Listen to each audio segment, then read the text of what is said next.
सुमन थोड़ा डरी हुई सी आवाज़ में पति की ओर देखती हुई बोली, शंकर, तुम कोई काम तो करते नहीं। मैं कब तक अपने छोटे मोटे खर्चे के लिए मायके वालों के सामने हाथ फैलाती रहूंगी।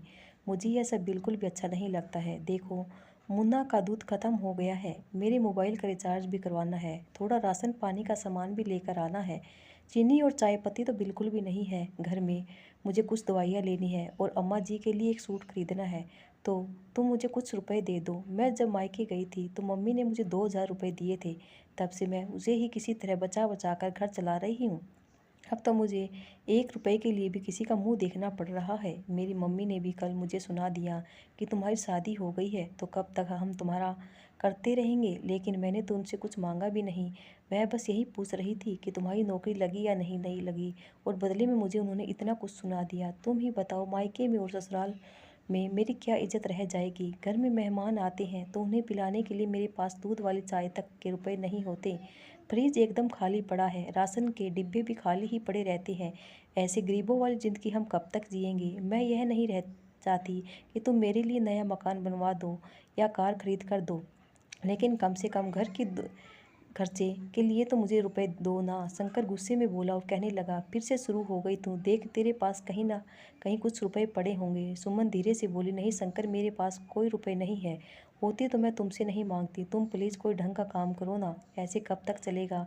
उसकी बात पूरी होने से पहले ही शंकर ने उसे एक जोरदार थप्पड़ मारते हुए कहा कि पहले बच्चे के लिए पीछे पड़ी थी, तेरा शौक पूरा करने के लिए मैं बच्चा गोद लिया ना, और अब तो मुझे नौकरी करने के लिए भेज रही है।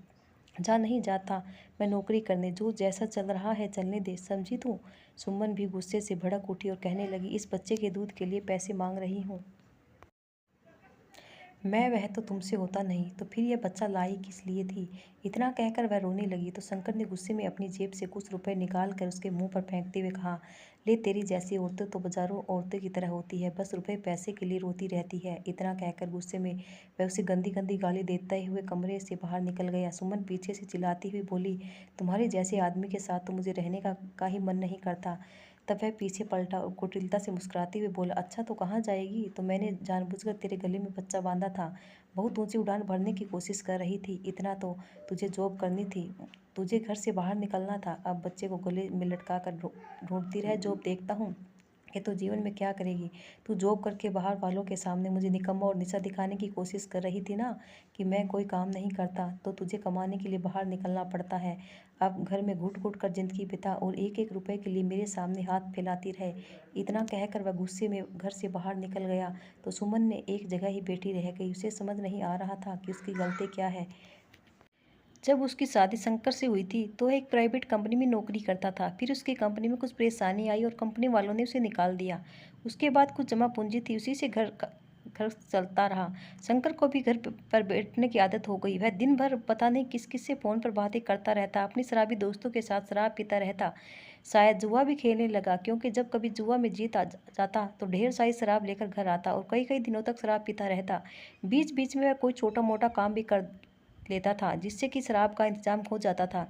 घर का खर्च तो उसके आसपास की पेंशन से ही चलता था, लेकिन और भी ऊपर के बहुत सारे खर्चे होते थे जिसके लिए सुमन मन मोहस कर रह जाती थी। तब उसने सोचा था कि पति निकम्मा है तो क्या हुआ, मैं जॉब कर लेती हूँ। जब वह काम पर जाने लगी तब उसके पति को यह भी सहन नहीं हुआ और उसने सुमन से जॉब छोड़ने के लिए कहा।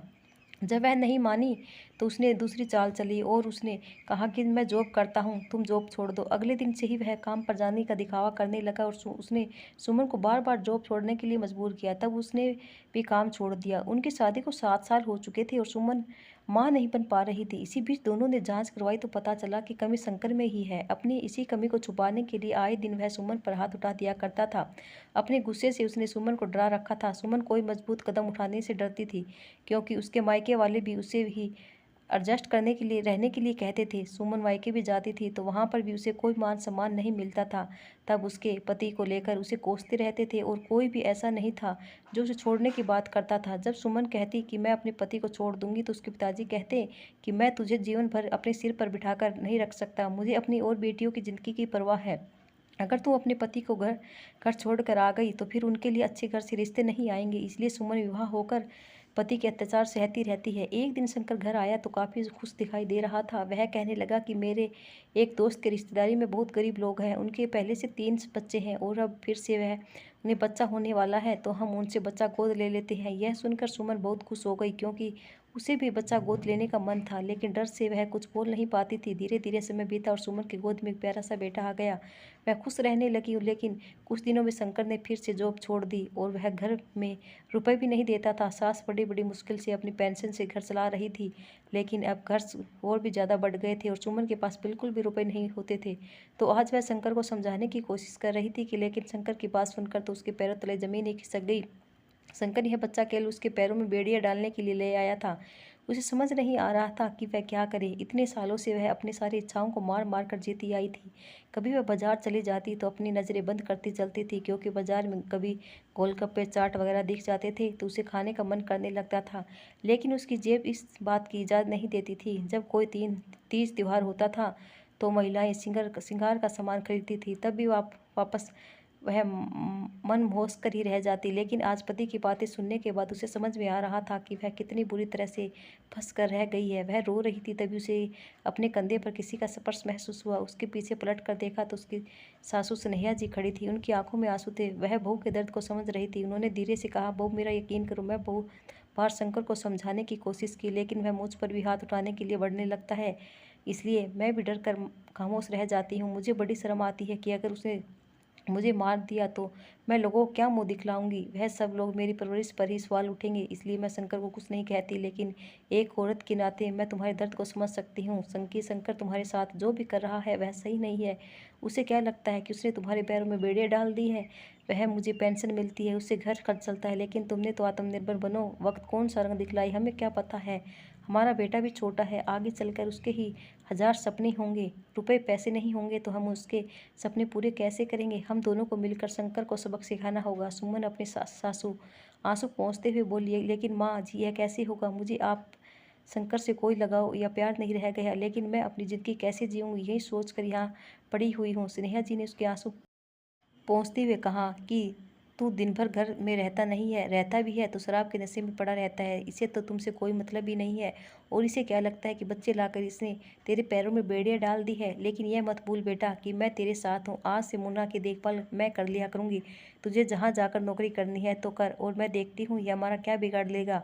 सुमन अपनी सास के गले लग गई और उसने अब अगले महीने से ही एक प्राइवेट कंपनी में काम करना शुरू कर दिया। घर में रुपए पैसे आने लगे।